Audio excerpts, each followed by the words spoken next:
9వ అధ్యాయము 23వ వచనము. Numbers chapter 9 verse 23. యెహోవా మాట చొప్పున వారు తమ గుడారములను వేసుకొనిరి. యెహోవా మాట చొప్పున వారు ప్రయాణం చేసిరి. మోషే ద్వారా యెహోవా చెప్పిన మాటను బట్టి యెహోవా ఆజ్ఞను అనుసరించి నడిచిరి. ప్రియులారా, ఈ మాటలు జాగ్రత్తగా విని అన్వయం చేసుకుంటే మన శాశ్వత జీవితము ఆయనకు ఇష్టమైనదిగా ఉండగలుగుతుంది. ఇక్కడ యెహోవా చెప్పినటువంటి మాటను బట్టి యెహోవా చెప్పిన మాటను బట్టి యెహోవా ఆజ్ఞను అనుసరించి నడుచుటను బట్టి. చూడండి, ఇక్కడ దేవుడు మోషేతో సెలవిస్తూ ఉండినాడు. దేవుడి వారిని నడిపిస్తా ఉండినాడు.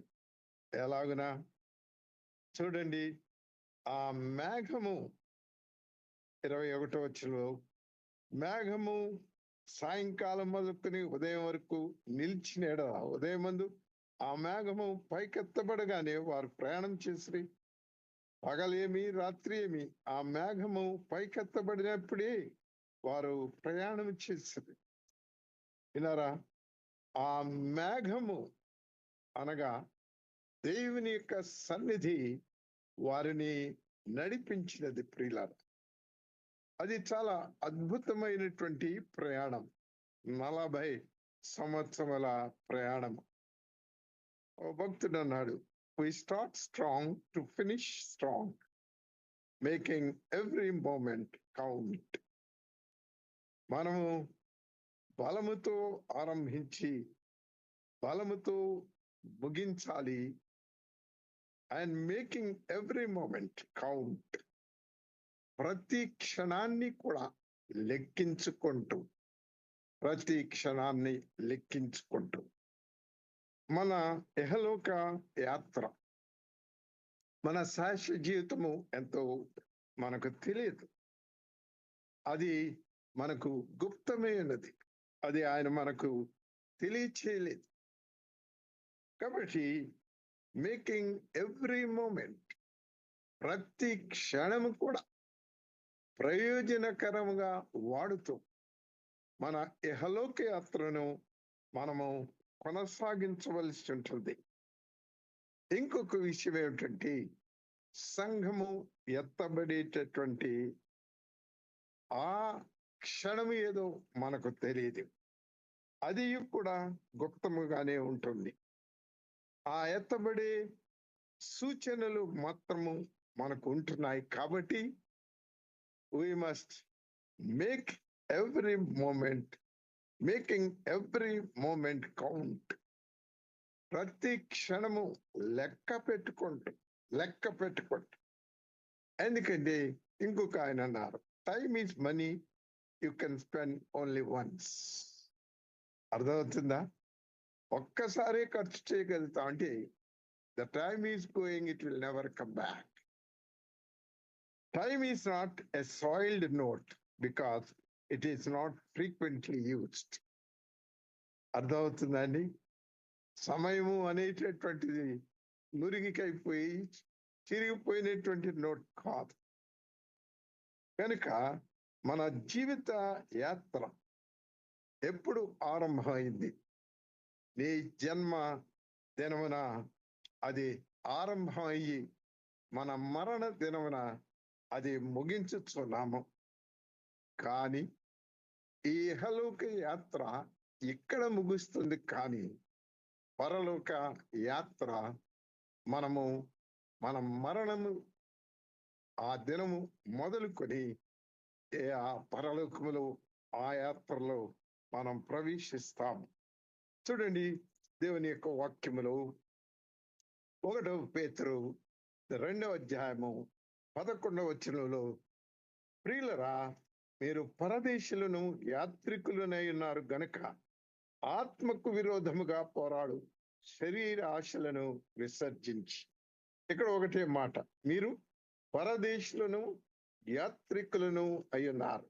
పరదేశులను యాత్రికులను అయ్యున్నారు. మనము పరదేశులము యాత్రికులము అనేది ఎవరు నిజముగా గ్రహించేటటువంటి వారుగా ఉంటున్నారు. యాత్రికులం ఎంతమంది నోటి నుండి వారి యొక్క జీవితములలో కులము అనేటటువంటి మాట వస్తూ ఉంటుంది. మనది ఏ కులం అండి? వీళ్ళరా ఆ ప్రశ్న నేను ఎన్ని సంవత్సరాలు అయిందో వేసి, ఏదైనా అవసరతను బట్టి ఆయా పరిస్థితులను బట్టి ఏమైనా వెరీ హ్యాండ్ఫుల్ అడిగా. కానీ ఈ ప్రశ్న మనకు అవసరమా? అనేకుల యొక్క నాకు తెలియదు. ఇటీవల ఒక సహోదరితో మాట్లాడుతూ ఉండిన 50 సంవత్సరాలుగా ఆవిడ తన యొక్క కష్టాల్లో ప్రార్థన చేశాం.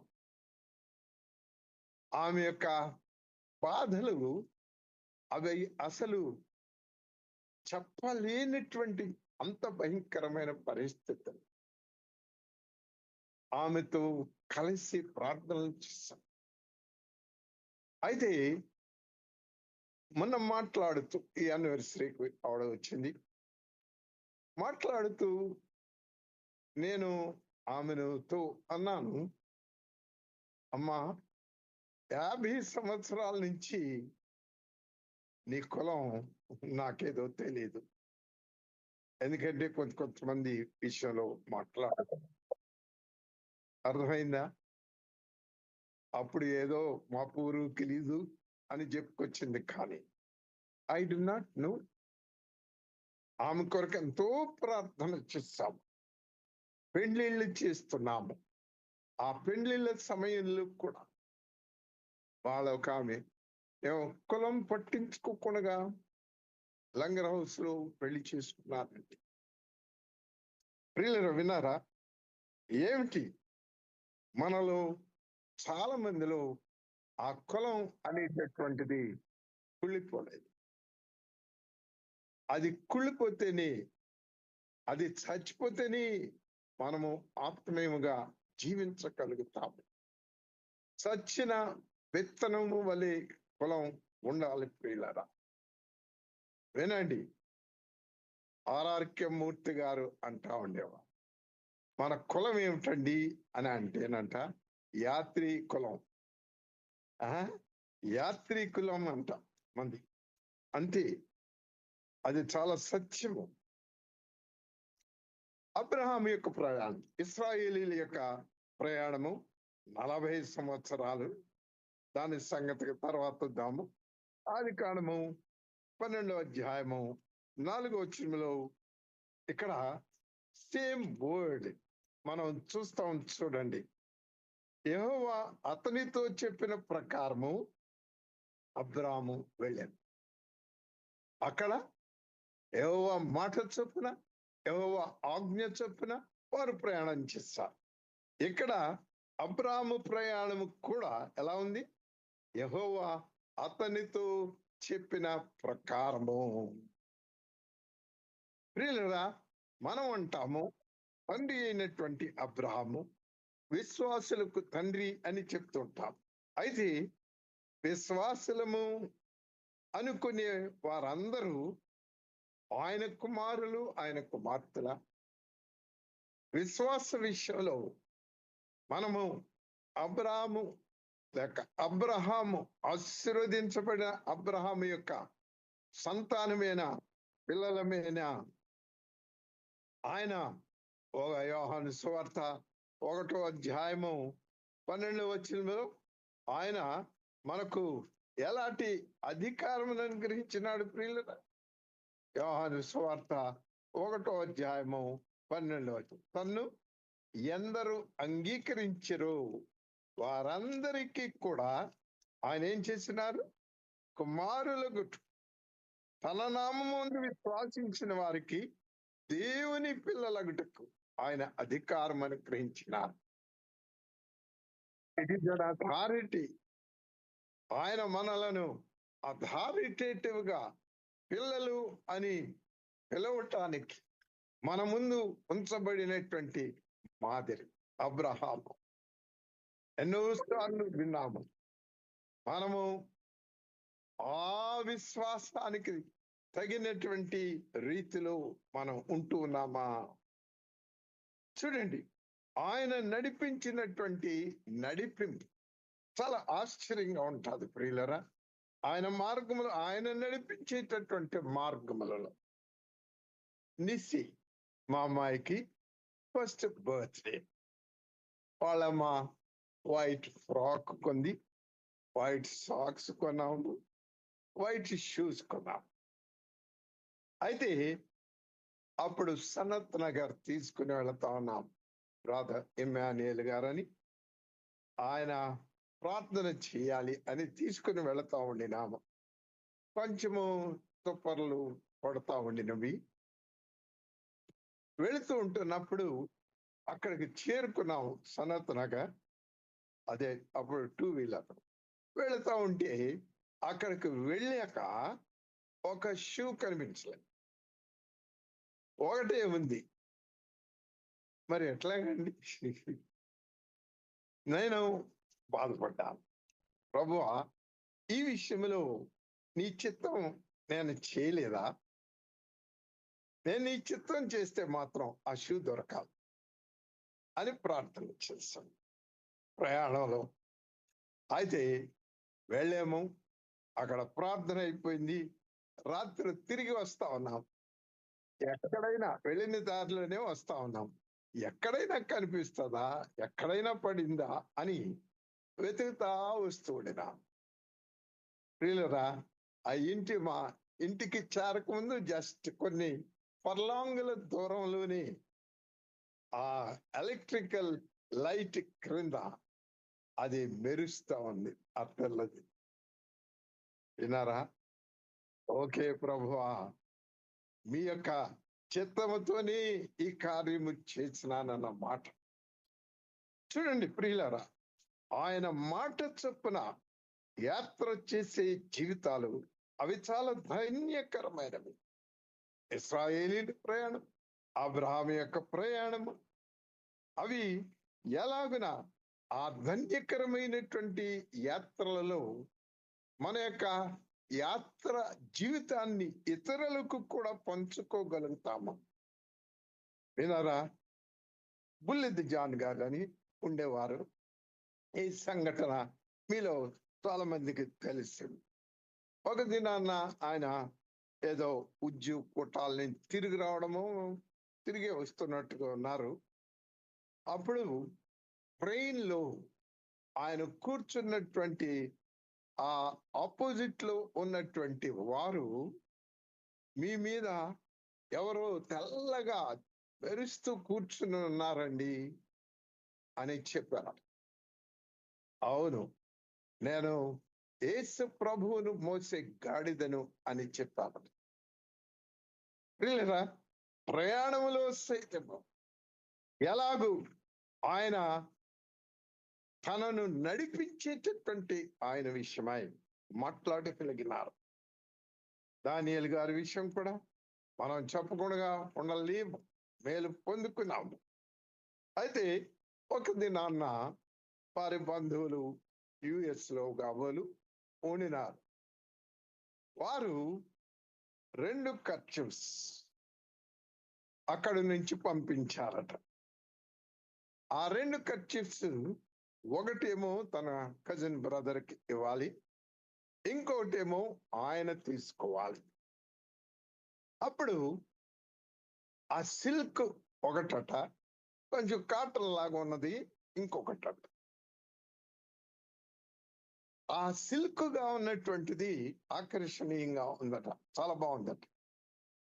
దానియేలు గారికి శోధన వచ్చిందట. ఏమిటి? ఆ సిల్క్ది తీసుకుంటే గజనికేమో ఆధార్ కార్డు ఇస్తాను అని అనుకున్నారు.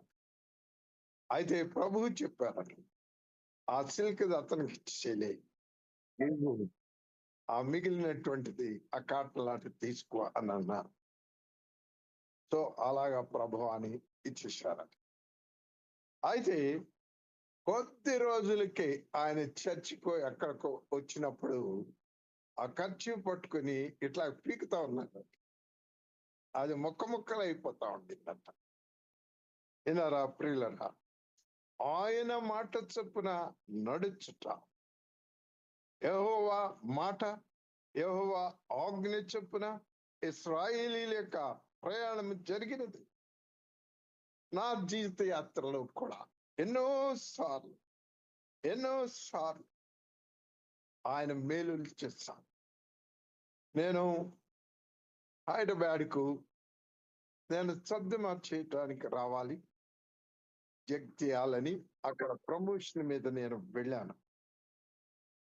జగిత్యాల నుంచి కరీంనగర్ నుంచి హైదరాబాద్ రావాలి. అయితే నేను ఉదయము సాయంకాలం కూడా తర్జుమాలు చేసి, అంటే శనివారం రాత్రి బయలుదేరి వచ్చేవాడిని, మరల సండే నైట్ వెళ్ళిపోవాలి. ఎందుకంటే ఆ తర్జుమా చేసే వాళ్ళు ఎవరు ఉండేవారు కాదు. కొంచెము ఆర్థికంగా కష్టమయ్యేది. అప్పు చేయకూడదు కదా, అది ఆ సిద్ధాంతం. ఆర్థికంగా కష్టం అయినప్పటికీ కూడా ఏమి అందేమిటంటే, మీరు నేనన్నా 15 రోజులు వారం నుంచి వారం వస్తాను అని అన్నాను. అప్పుడు ఆమె చెప్పింది, లేదు, మీరు ప్రతి వారం రావలసింది. నేను నాన్ వెజ్ ఏది పిల్లలకు వండకుండా ఆ డబ్బు మీకు ఇస్తాను, దానితో మీరు ప్రతి వారం రావాలి అని చెప్పి. ఒక రాత్రి ఆ దినమంతా చాలా టైర్డ్ అయిపోయాను. శనివారం రాత్రి సరిగా నిద్ర ఉండేది కాదు. అయితే ఆ రిజర్వేషన్స్ అంతగా ఉండేవి కాదు. బస్సు స్టాండ్కి వెళ్ళేటప్పటికి అక్కడ నేను పట్టుకోవాల్సినటువంటి బస్సు లేదు. అరే, బస్సు వెళ్ళిపోయిందా అని సరే అని కొంచెం బయటకు నడుస్తా ఉంటే దేవుని కృపలో ఆ బస్సు అక్కడ ఆగింది. బస్ స్టాండ్ నుంచి ముందుకెళ్ళి ఆఫ్ చేసింది. ఓ దేవునికి స్తోత్రం అని పైకి లోనకి ఎక్కేటప్పటికి ఆ ముందు సీట్లో ఒక ఖాళీ సీట్ ఉంది. అందులో నా బ్యాగ్ పడేసాను. బ్యాగ్ పడేసేది ఎందుకని? ఆ జనం కిక్కిరిసిపోయినారు. సీట్ల కొరకు దెబ్బలాడుతా ఉన్నారు, కొట్టుకుంటున్నారు. అంత భయంగా కండక్టర్ వెళ్ళి వాళ్ళని సర్ది అన్నీ చేస్తా ఉన్నాడు. సరే, నేను కూడా నిలబడే కరీంనగర్ వరకు ట్రావెల్ చేయాల్సి వస్తుందేమో 3 గంటల దగ్గర అని అనుకున్నాను. కానీ బస్సు స్టార్ట్ అయింది. ఆ బ్యాగ్ వేసింది కదా, ఎవడక్కడికి రాలేదు. అక్కడ కూర్చుని చక్కగా వెళ్ళగలిగాను. ఎందుకని? ఆయన రాజ్యము, ఆయన నీతి, ఆయన మాట చొప్పున మనము జీవించినప్పుడు. పౌలు గారు 2వ కొరింథీ 11వ అధ్యాయము 26వ వచనంలో ఆయన ఎంత తేటగా చెప్తారో చూడండి. అనేక పర్యాయములు ప్రయాణములలోను, విన్నారా? అలాగనే నదుల వలనైన ఆపదలలో, ప్రయాణములలో ఆపదలు ఆయన ఏ రీతిగా కాపాడబడినారు. ఆ మెలితే ఆ ద్వీపం అవన్నీ మీరు చదివినట్లయితే ఎలాగో కాపాడబడినాడు. ఆ పాము కాటు నుండి కాపాడబడినారు. ఎస్, నీ రాకపోకలు యందు యెహోవా నీకు తోడై ఉంటాడు. ఆయన మాట చొప్పున మనం నడిచినట్లయితే చూడండి, అనేక సార్లు చెప్పాలి అనంటే, నేను కాలేజీలో చదువుతా ఉన్నాను. ఒక ఊరిని వెళ్ళాను. ఆ ఊరి నుంచి వస్తా ఉన్నాను. రిక్షా కట్టించుకున్నాను. ఆ రిక్షాలో వస్తా ఉన్నాను. అది నేరో రోడ్స్. ఆ రోజుల్లో ఒక్క బస్సుకు వెళ్తానికి మాత్రమే ఆ నేరో రోడ్స్ కదా ఉండేవి. ఎన్ని చుమించుగా ఇది 50-60 సంవత్సరాల క్రితం. 60 సంవత్సరాల క్రితం. అయితే వెనకాల గంటల కారు వస్తా ఉంది. ఎందుకు? ఫైర్ కారు అది నీవు అగ్ని ప్రమాదక దళం అని అంటారు కదా, దానిని అగ్ని మాపక దళం. అది స్పీడ్గా వచ్చేస్తుంది. ఈ రిక్షా అతను అటు ఇటు కంగారు పడిపోతున్నాడు. వీళ్ళరా అతడే గనక కొంచెం వెళ్ళి ఉంటే ఆ బస్సు కింద చెత్త అయిపోయినాడు. కొంచెము తగిలిన అంత నేరుగా ఉన్నటువంటి ఆ రోడ్లు దేవుడు తప్పించాడు. ఎందువల్ల నేను చెప్పాను, నా గర్భంలోని నీ తల్లి గర్భంలోని నేను నిన్ను ఎన్నుకున్నాను. నీ తల్లి గర్భంలోని నేను నిన్ను ఎన్నుకున్నాను. అయితే మరి మనం చూసినట్లుగా 9:23 సంఖ్యాకాండంలో వ్యక్తిగతంగా, శారీరకంగా, ఆత్మీయంగా మనము ఆయన మాట చొప్పున ప్రయాణం చేయగలిగినట్లయితే, యెహోవా మాట చొప్పున వారు ప్రయాణం చేసిరి. యెహోవా మోషే ద్వారా యెహోవా చెప్పిన మాటను బట్టి ఆయన ఆజ్ఞను అనుసరించి నడిచింది. ప్రియులరా, వ్యక్తిగత జీవితంలోను అలాగనే మన యొక్క జీవితములలో ఆత్మీయ జీవితములోను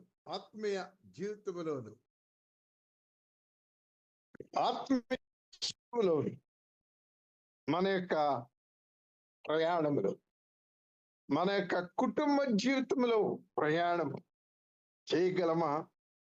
శరీర ఆత్మీయ ప్రయాణములలో మనము ఎలా ఉంటున్నాము?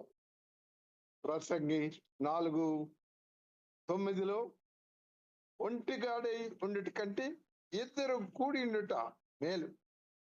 సాధారణంగా వివాహాలప్పుడు చెప్తూ ఉంటారు, ఇద్దరు కలిసి ప్రయాణం చేయటం, ఇద్దరు కలిసి ప్రయాణం చేయటం అది అంటారు కదా, coming together is a beginning. కలిసి పెళ్లి చేసుకున్న ఆరంభం, ఆ తొలి దినాలు, వివాహ తొలి దినాలు. Keeping together is progress. ఇద్దరు కలిసి జీవించటము అనేటటువంటిది వృద్ధి. Keeping together, working together is success. వినారా? Making every moment count. Working together is success. కలిసి పని చేసినట్లయితే అది ఎంతో జయప్రదంగా ఉంటుంది. ఆ ప్రసంగి 4:9 4 మేళ్లు ఉన్నాయి అని భక్తులు రాశారు. More reward for their labour. వారిద్దరూ కలిసి పని చేసినట్లయితే ఒకడు 1000 మందిని, ఇద్దరు 10,000 మందిని ఎలా తరుగుతారు? See the blessing. ఇద్దరు కలిసినట్లయితే one can lift the other if they fall. ఎవరైనా పడిపోతే ఇంకొకళ్ళు లేపుకోగలుగుతారు. Both can keep warm. వినరా? ఇటీవల ఒక కేసును డీల్ చేస్తున్నాం. ఏమన్నారు? భార్య ఒక మంచం మీద, భర్త ఇంకొక మంచం మీద. ప్రియులరా, ఎలాంటి జీవితాలు జీవిస్తున్నారు చూడండి. ఇది చాలా విచారం. నన్ను నేనే దిద్దుకుంటూ ఉంటున్నాను అనేక విషయాల్లో. ప్రియులరా, వారు వేరువేరుగా పడుకుని ఎలాంటి సంసారం, I think God is helping them to live together. వారితో ఎంతో కౌన్సిలింగ్ చేస్తా ఉంటున్నాము. ఇంకా వినరు, they can both together prevail against enemy. నాలుగవది, ఇద్దరు కలిసి శత్రువులను వారు జయించగలుగుతారు. ఇద్దరు కలిసి పోరాడితే. పిల్లరా, అది వ్యక్తిగతంగా అంటే ఏక హృదయం ఉండాలి. శారీరకంగా వారికి ఏకత్వం ఉండాలి. ప్రయాణంలో వారికి ఏకత్వం లేకపోతే ఒకళ్ళు ముందుకెళ్తూ ఒకళ్ళు వెనక్కి లాగుతుంటే ఎలా చేయగలరు? అలానే కుటుంబం కానీ సంఘానికి కానీ ఏకత్వము అనేటటువంటిది ఎంతైనా అవసరము, ప్రాముఖ్యమైనది. It's very important. It is a necessity. సంఘము అది ఏకత్వము లేకపోయినట్లయితే అంతే, దేవుని యొక్క క్రియ జరగటము తగ్గిపోతూ ఉంటది. అది సంసారమైన సంఘమైనా సరే. ఒక లారీ డ్రైవర్ యాక్సిడెంట్ చేశాడట. అయితే ఎంక్వైరీలో తేలింది ఎందుకు అతడు అలా యాక్సిడెంట్ లో గురి అయినాడని. వారు మరి రీసెర్చ్ చేసినట్లుగా కనుక్కుంటే ఆ ఉదయము అతడు బయలుదేరక ముందు భార్య భర్తలు ఇద్దరు దెబ్బలాడుకున్నారు. విన్నారా ప్రియులరా? నెమ్మది సమాధానము లేనటువంటి కుటుంబాలు దేవుని సేవకు కూడా అలాంటి వారి పనికిరా. ఆయన మాట చొప్పున ప్రయాణము, వివాహ జీవితము ఆయన మాట చొప్పున ఆరంభమైందా? కొంతమంది అంటుంటారు, క్రైస్తవులే కదండి, వాళ్ళు క్రైస్తవులే, మీరు క్రైస్తవులే, చేసేసుకోండి అని అంటారు. కానీ సహవాసములో మనం నేర్పబడినటువంటిది ఏమిటది? దేవుని చిత్తం, దేవుని చిత్తం కనుక్కోండి, దేవుని చిత్తం కనుక్కోండి. అందుకని కానా వివాహంలో యేసు ప్రభు తల్లి చెప్పినటువంటి మాట అక్కడ ఉన్న వారికి, ఆయన మీతో చెప్పినది చేయండి, ఆయన మీతో చెప్పినది చేయండి. భార్య భర్తలకు దేవుని చిత్తం బయలుపరచబడినదా? అలాగైతే కష్ట సుఖాల్లో, అనారోగ్యాలు, ఆర్థిక ఇబ్బందులలో ఎవరి మీద నేరం మోపను? ఆ పాదిరి గారు చెప్పారండి, ఆ ఫలానా ఆయన చెప్పాడండి అని ఎవరి మీద కూడా నేరం మోపలేము. ఎందుకని? దేవుడు చెప్తే చేస్తాము, దేవుని యొక్క చిత్తం చేస్తాము. కాబట్టి మేము ఎవరి మీద నేరము మోపలేము. విన్నారా ప్రియులరా? చాలా మంది వారి యొక్క జీవితములలో ఆయన మాట చొప్పున ప్రయాణము చేయటకు లేకపోవటం వల్ల అనేక ఇబ్బందులు. ప్రయాణము వినటానికి బాగుంది, కానీ వారి ప్రయాణం యొక్క ముగింపు చాలా విషాదం కదా. దేవుని యొక్క మాట నెరవేర్చనటువంటి వారు, స్త్రీలు, పిల్లలు అందరూ కలిపితే 20 లక్షల మంది ఇంచుమించుగా ఇశ్రాయేలీలు ప్రయాణం చేస్తారు. ఏదైనా 6 లక్షలు అని పలుకుతూ ఉంటాం. అయితే గమ్యం చేరిన వారి సంగతి ఏమిటి? It is not the beginning, the end counts. పరుగు పందెములో ఏది ప్రాముఖ్యమైనది? It is not the start, but it is the end. బహుమానము దొరికేది ఆఖరిలోనే. ప్రియులరా, ఎంతమంది చేరారు, ఎంత కాలం పట్టింది? చూడండి, సంఖ్యాకాండంలోనే 14వ అధ్యాయము 30వ వచనంలో మనం చూసినట్లయితే, యెఫున్నె కుమారుడైన కాలేబును, నూను కుమారుడునైన యెహోషువయు తప్ప మిమ్మల్ని నివసింపచేయుదునని నేను ప్రమాణము చేసిన దేశమని మీలో ఎవరునూ ప్రవేశం. ఇది నిశ్చయము. ఈ మాటలు చదువుతుంటే ఎంత వణక. 6 లక్షలు ఏమిటి, ఇద్దరు ఏమిటి 31 వచ్చంలో ఇంకా ఎవరు వెళ్ళారో తెలుసా? వారు కొల్ల పోవుదురని మీరు చెప్పిన మీ పిల్లలను నేను ఆ దేశంలోనికి రప్పించేదను. మీరు తృణీకరించిన దేశంను వారు స్వతంత్రించుకునేదరు. వినారా? ఆ పిల్లలు ఆ కనానులోనికి వెళ్ళటం అనేది వారు తృణీకరించలేదన్నమాట. లేక అమాయకులుగా ఇన్నోసెంట్ చిల్డ్రన్ వారిని వెళ్ళనిస్తాను, కానీ మిమ్మలను వెళ్ళటం అది నిశ్చయముగా ఐగుప్తు దేశానికి కనానుకును 623 కిలోమీటర్లట. 623 కిలోమీటర్స్. అయితే అది 10 దినాలు చాలట ప్రయాణానికి. 10 దినాలు చాలు. కానీ 40 సంవత్సరాలు వారు ప్రయాణం చేశారు. ఆ వేగు చూచినది 40 దినాలట. ఆ 40 దినాల కాలంలో వారు తెచ్చినటువంటి దుర్వార్తను బట్టి వారు 40 దినాల్లో ప్రయాణము అని అంటూ ఉంటాం. కానీ 40 సంవత్సరములు వారు ప్రయాణం చేయవలసి వచ్చింది.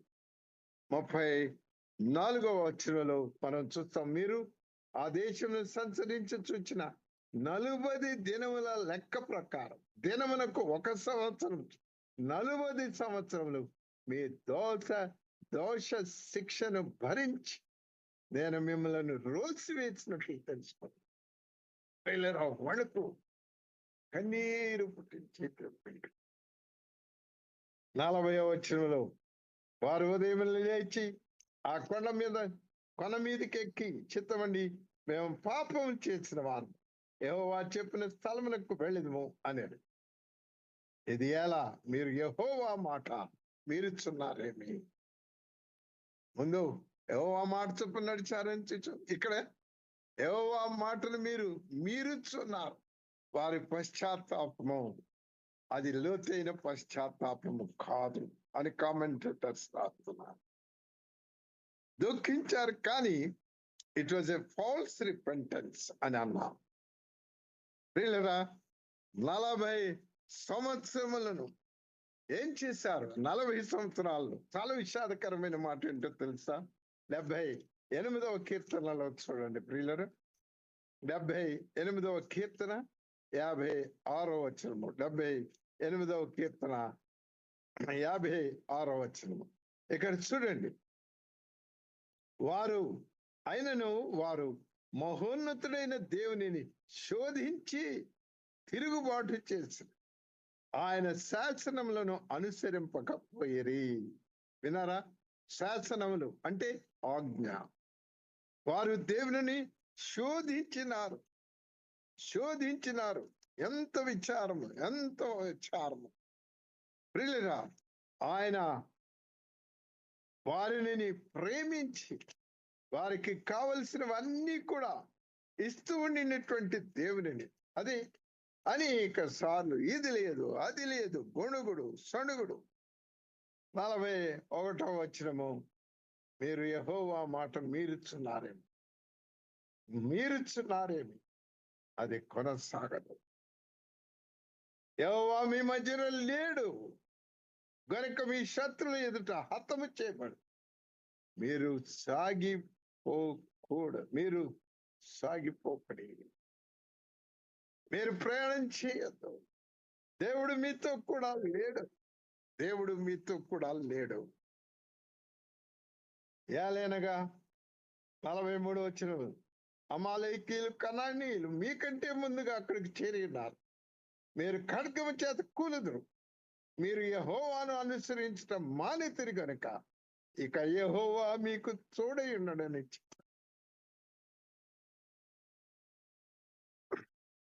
యెహోవా మీకు తోడై ఏం చెప్తాం. వారు భయంకరముగా చేసిన పని ఏమిటంటే వారు మూర్ఖించి 44 ఆ కొనకి ఎక్కిపోయి ఆయనను యెహోవా నిబంధన మంచమైనను మోషే అయినను పాళెంలో నుండి బయలువెళ్ళలేదు. అప్పుడు ఆ కొండ మీద నివాసంగా ఉన్న అమాలేకీయులు కనానీయులు దిగివచ్చి వారిని కొట్టి హోర్మా వరకు వారిని తరిమి హతము చేసేస్తారు. దేవుడు లేని ప్రయాణమా? యేసు ప్రభు లేనటువంటి ప్రయాణమా?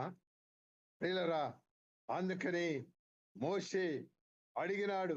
ఆయన ప్రయాణం విషయంలో అడిగినటువంటి మాట ఎన్నోసార్లు మనం చూస్తాం కదా.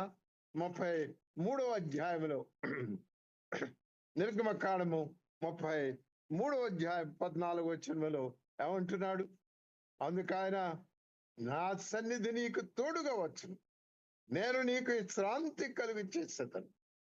మోషే, నీ సన్నిధి రాని ఎడల ఇక్కడి నుండి మమ్మల్ని తోడుకొని పోరా, మమ్మల్ని తోడుకొని వెళ్ళద్దయ్యా. మీ సన్నిధి లేకపోయినట్లయితే ఎక్కడి నుంచి మమ్మల్ని తోడుకుని. అయితే ఆయన మాట తప్పని వాడు. కానీ ఎందుకని ఆయన వారితో లేకపోయినాడు? సంఖ్యాకాండం 14వ అధ్యాయము 22వ వచనంలో వారు చేసినటువంటి ఆ పని చూడండి. 14:22లో, నేను ఐగుప్తులోను అరణ్యములోను చేసిన సూచక్రియలను నా మహిమను చూచిన ఈ మనుషులందరూ ఈ 10 మారులు నా మాట వినక నన్ను పరిశోధించు. 10 సార్లు నా మాట వినలేదు. విన్నారా? ప్రయాణం చేసినటువంటి ఆరంభించిన 6 లక్షల మంది ఏమైపోయినారు? అక్కడ చాలా విచారకరమైనటువంటి మాట, నన్ను బాధ పెట్టేటటువంటి మాట 32వ వచనము. అది అందరూ చదవండి. సంఖ్యాకాండము 14వ వచనము, 14వ అధ్యాయము, నంబర్స్ 14:32. అయితే మీ శవములు ఈ అరణ్యములో రాలును. అయ్య పళ్ళు రాలిపోయినట్టుగానా? అరణ్యంలో రాలిపోతారయ్యా. మన జీవిత యాత్రలో మనం రాలిపోతామా? యెహోవా మీకు తోడై ఉండడు. ఆయన మాట విననటువంటి ప్రయాణం, దేవుడి లేని ప్రయాణం, ఆ జీవితం ఎందుకు ప్రియులారా? ఇవాళ ఒక ఆమెతో నేను కూడా ఆల్మోస్ట్ కన్నీరు కాల్సి వచ్చింది. నా భర్త అన్నం పెడితే, పిల్లోడి దగ్గరికి వెళితే అన్నం పెట్టి పిల్లడు ఏదో వాడి దగ్గరికి వెళ్ళాల్సి వచ్చింది. కాబట్టి అన్నం పెట్టిన తర్వాత మంచినీళ్ళు ఇవ్వాలని తెలీదా నీకు అని గట్టెత్తుకునేసాడటండి. విన్నారా ప్రియులారా? నా బ్రతుకు చాలా భయంకరంగా ఉంది. వెళ్ళి పోషించబడటం చాలా కష్టంగా ఉంది. అప్పుల జీవితం లాగుంది. విన్నారా ప్రియులారా? ఆమె యొక్క శోకం నేను భరించాలి. నేను ఇక ఈ ఇంటిలో ఉండలేను. The saddest part is, అది ఇంకా చాలా దుఃఖం కలిగించేటటువంటి మాట. చిన్నవాడు 2 సంవత్సరాలు కూడా నిన్ను నీయలేదు. అమ్మా ఏమైంది?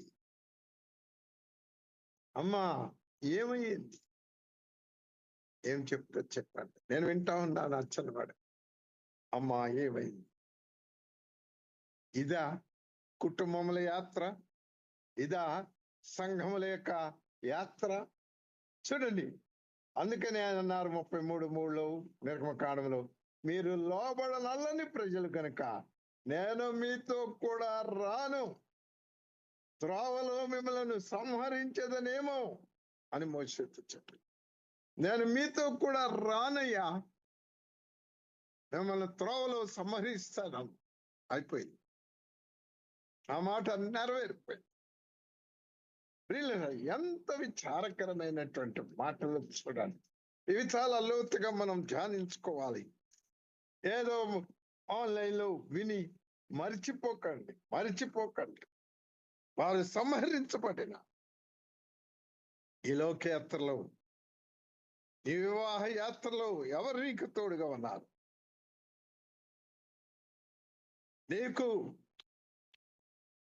ప్రార్థన చేసే దేవుని సేవకులు ఉన్నారా? నన్ను నడిపించే దైవజనుడు అయిపోయిందాక సౌజన్య చెప్తా ఉండేది. అది ఒక చాలా సంతోషకరంగా ఉంటా ఉంటది. మీరు మన బ్యాచ్యాన్ మినిస్ట్రీ అని చెప్తా ఉంటున్నప్పుడు మీకున్నటువంటి ఆ అంటుగట్టుబాటు, నీ సమస్యలను, నీ కన్నీటిని పంచుకునేటటువంటి వారు, దయములను వెళ్ళగొట్టేవారు నీతో ఉంటే నీవు ధన్యుడువు, నీవు ధన్యురాలవు, నీ కుటుంబము ధన్యకరమైనది. గత 25 సంవత్సరములు లంగర్ హౌస్ సేవ ప్రయాణంలో దేవుడు మాతో ఉండినాడు. ఈ 3 సంవత్సరములు బ్యాచ్యాన్ మినిస్ట్రీ సేవలో నిజాంపేటలో, ఆయన్నపాలెం, ఇంద్రారెడ్డి నగర్ కాలనీ, నాగులపల్లి, ముచ్చిదాగూడ కేంద్రాల్లో, దాచిత్వం అయితే ఏస్రావు నగర్ ఆరంభించబోతున్నాం. అద్భుతాలు చేస్తున్నది మన దేవుడు. ఏ ప్రయాణంలో తోడుండుటను బట్టి కదా ఎవరి గొప్పతనం అని చెప్పగలం. మేము ప్రార్థనా పరులమని చెప్పగలమా? మానవులము, మట్టి శరీరము. ప్రియులరా, ఆయన మహిమను ఎవరు కూడా దొంగిలించటానికి వీలు లేదు కదా, దొంగిలించలేము. ఆయన చేస్తున్నారు, మానవుడు కాదు. ఇన్నిసార్లు ఇటీవల మనమ్మ ప్రభుదాస్ అంకుల్తో మాట్లాడుతున్నప్పుడు కూడా ఆయనకు మహిమ రావాలి, అది తప్పన. అందుకని ఏమంటున్నారో తెలుసా? ఆయన నా యొక్క మహిమను నేను ఎవరికి కూడా ఇవ్వను, నా మహిమను నేను ఎవరికి కూడా ఇవ్వను. విన్నారా? ఆయన అలాంటి దేవుడుగా ఆయన ఉంటున్నాడు. ఆయన యొక్క మహిమ ఆయన ఎవరికి కూడా ఇవ్వనటువంటి ఆయన. కాబట్టి మానవులుగా మనము ఏ రీతిగా ఆయన మహిమను దొంగిలించగలమా? కాబట్టి దేవుని యొక్క మహిమ కొరకై ఈ సేవ, ఈ ప్రయాణంలో దేవుడు సహాయం చేశాడు. మరి ముఖ్యంగా మీ అందరూ కూడా మా బ్యాచ్యాన్ మినిస్ట్రీస్ అని చేస్తున్నాను. అది నన్ను ఎంతో ప్రోత్సహించేదిగా ఉంటుంది. మీ ప్రార్థనలను, మీ కానుకలు మమ్మలను మేము అర్పించుకోవటానికి ఎక్కువగా మమ్మలను ప్రోత్సహిస్తున్నాయి. అందును బట్టి మీకు వందనములు, దేవునికి స్తుతులు. ఇది మీది అనే ఆ భావజాలం, ఇది మాది అనేటటువంటి ఆ భావజాలం మమ్మలను ఎంతో బలపరుస్తుంది. అనుదినము కూడా ఆయన యొక్క కృపలు, ఆయన యొక్క సన్నిధి, ఆయన యొక్క అద్భుతాలు ఎన్నో చూస్తూ ఉంటున్నాం. ఆయన చేసినటువంటి అద్భుతాలు చాలా మీరు వింటున్నారు, సాక్ష్యాలు వింటున్నారు. చూడండి, ఇక్కడ మీ దేవుడైన యెహోవా ఆజ్ఞలను అనగా ఆయన నీకు నియమించిన శాసనములను కట్టడలను జాగ్రత్తగా ఆచరించాలి. ద్వితీయోపదేశకాండము 6:17. ఆచరిద్దామా? వారు యెహోవా మాట చొప్పున ఆయన ఆజ్ఞలు అనుసరించి నడిచారు, కానీ ఆయనని శోధిస్తూ ఆయనను కష్టపెడుతూ నీ కటాక్షము కలిగిన ఎడల మా చక్కటి ప్రార్థన. చూడండి, అందరూ అది ప్రార్థన మనం కూడా చేస్తే మంచిది. మనం అందరం కలిసి ఇది చేద్దాం. చూడండి, ఈ ప్రార్థన 33:13 33:13 సంఖ్య నిర్గమకాండం, ఎక్సోడస్ 33:13. కాబట్టి నీ కటాక్షం నా ఎడల కలిగిన ఎడల, నీ కటాక్షము నా ఎడల కలిగినట్లుగా దయచేసి నీ మార్గమును నాకు తెలుపు. అప్పుడు నేను నిన్ను తెలుసుకొందును. చిత్తగించము, ఈ జనము నీ ప్రజలే కదా. ఇలాగ ప్రార్థించేటటువంటి వారు మనకుంటే ధన్యులము.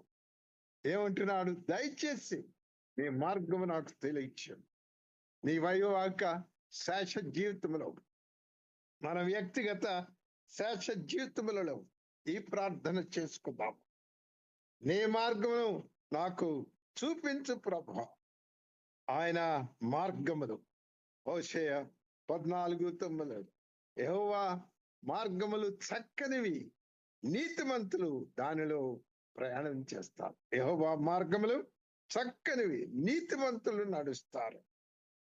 అలానే ఇక్కడ మన ప్రయాణము బుద్ధిమంతులమైతే సామెతల గ్రంథం 15:24 ఎలాంటి మాట ఉన్నదో చూడండి.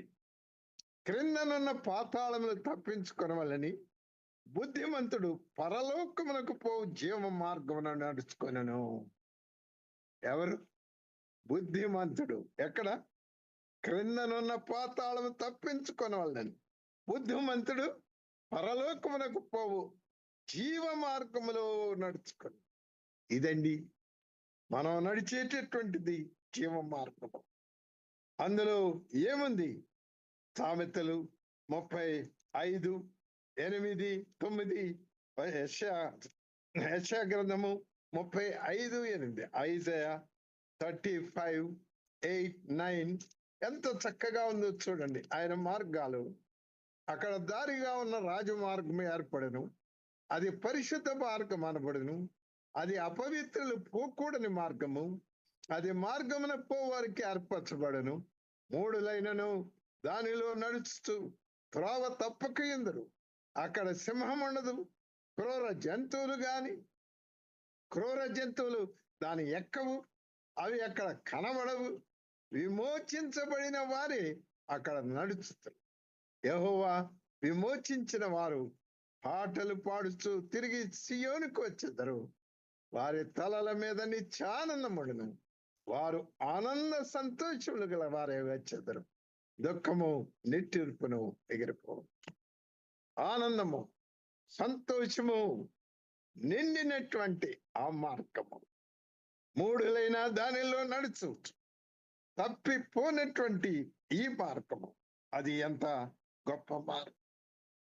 ప్రియులారా, ఆయన ఏ రీతిగా మన యొక్క జీవితంలో మనము సంతోషం అనుభవించాలి.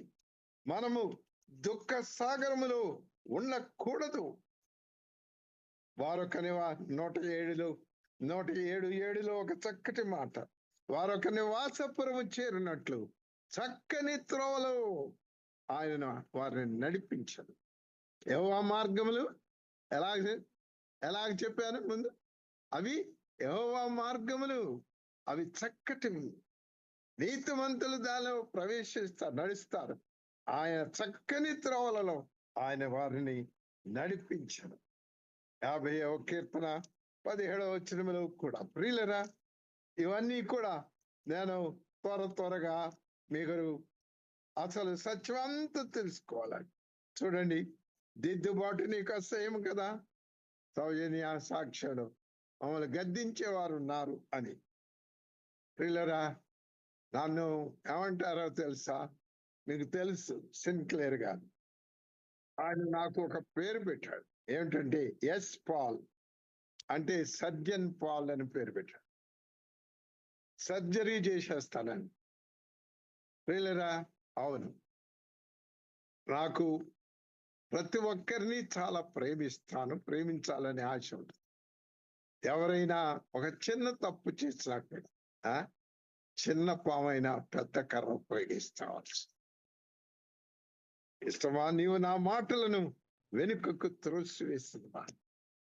ప్రియులరా, యెహోవా మాట చొప్పున వారు ప్రయాణం చేసిన వారు ఎలాగున ఆయన యొక్క మాటలతో నడిచిన నాడు మనము క్షేమంగా ఉంటాము. దుఃఖం ఉండదు, సంతోషం ఉంటుంది. అది చూడండి, ఒక మాట ఆఖరిగా జరిగిన సంఘటన చెప్పి ముగిస్తా. రిట్రీట్ కు ప్రతి సంవత్సరము వెళ్ళాను. నా యొక్క ఫెలోషిప్ ప్రయాణంలో ఒక 4 సార్లు మాత్రమే నేను మారాను. రిట్రీట్ వెళ్ళి ప్రతి సంవత్సరం వెళ్ళేవాళ్ళు. అయితే ప్రియులరా, ప్రయాణం చేయటం చాలా కష్టంగా ఉండేది.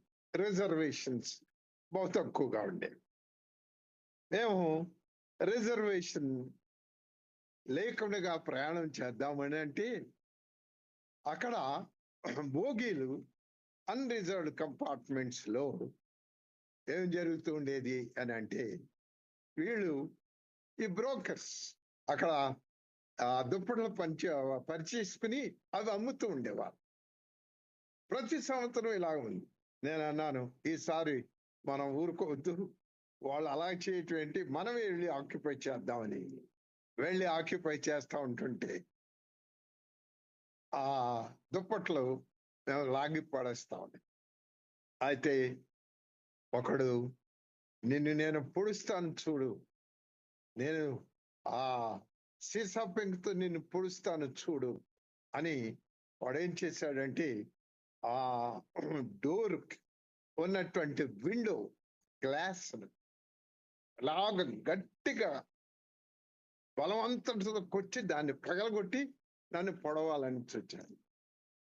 ప్రియులరా, ఆ గట్టిగా ఎప్పుడైతే కొట్టాడో అది పగిలి అది బయటికి వెళ్ళకుండా ఇటు వాడి చెయ్యి వైపు తిరిగి ఆ చెయ్యి భయంకరంగా రక్తం కారిపోతా ఉంది. ఆయన మాట చొప్పున మనం ప్రయాణం చేసినట్లయితే. కాబట్టి ఆఖరిగా 81వ కీర్తన 8 వచనము చూడండి. 13వ వచనంలో మనం 2 సార్లు చూస్తూ ఉంటాం. అయ్యో ఇశ్రాయేలు, నీవు నా మాట విని ఎడల ఎంత మేలు. అయ్యో నా ప్రజలు నా మాట విని ఎడల, ఇశ్రాయేలు నా మార్గములను అనుసరించి నడిచిన ఎడల ఎంత మేలు, ఎంత మేలు. కాబట్టి నా ప్రజలు నా మాట విని ఎడల, నా మార్గములను అనుసరించి నడిచిన ఎడల ఎంత మేలు, ఎంత మనం. వారు యెహోవా మాట చొప్పున, యెహోవా ఆజ్ఞ చొప్పున ప్రయాణం చేస్తున్నారు. ప్రార్థన చేసుకుందాం.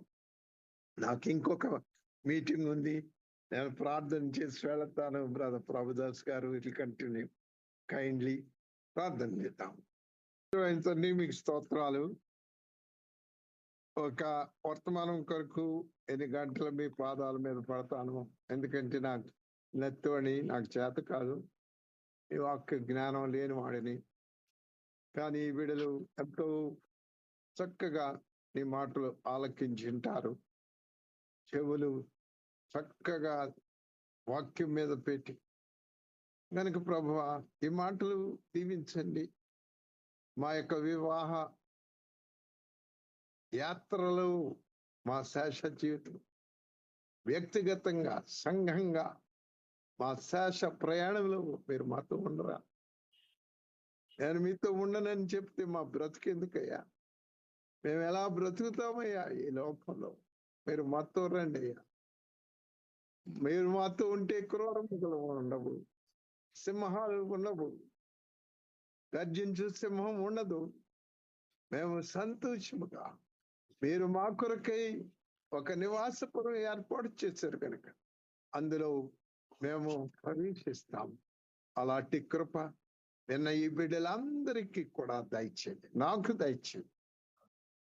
మిమ్మలను ఎక్కడా కూడా దుఃఖపెట్టి మేము మీ యొక్క సన్నిధిని పోగొట్టుకోకుండా సహాయం చేయమని యేసు నామములో వేడుకుంటున్నాను తండ్రి. ఆమేన్. ఆమేన్. ఆమేన్. థ్యాంక్ యూ అండి బ్రదర్, ప్లీజ్. బెనడిక్షన్ చెప్పండి. పరిశుద్ధుడా దేవా, మీకు వందనాలు. ఈ బిడ్డలు ప్రభువా తిరిగి ప్రార్థనలు కొనసాగుతుండగా మీ సన్నిధిని అనుగ్రహించి మీ సేవకులను బలపరచు. యేసు నామములో వేడుకుంటున్నాను తండ్రి. మన తండ్రి అయిన దేవుని యొక్క ప్రేమ, కుమారుడైన యేసు క్రీస్తు కృప, పరిశుద్ధాత్మ దేవుని యొక్క సన్నిధి మన శేష ప్రయాణములలో మనతో ఉండి నడిపించును గాక. ఆమేన్. ఆమేన్.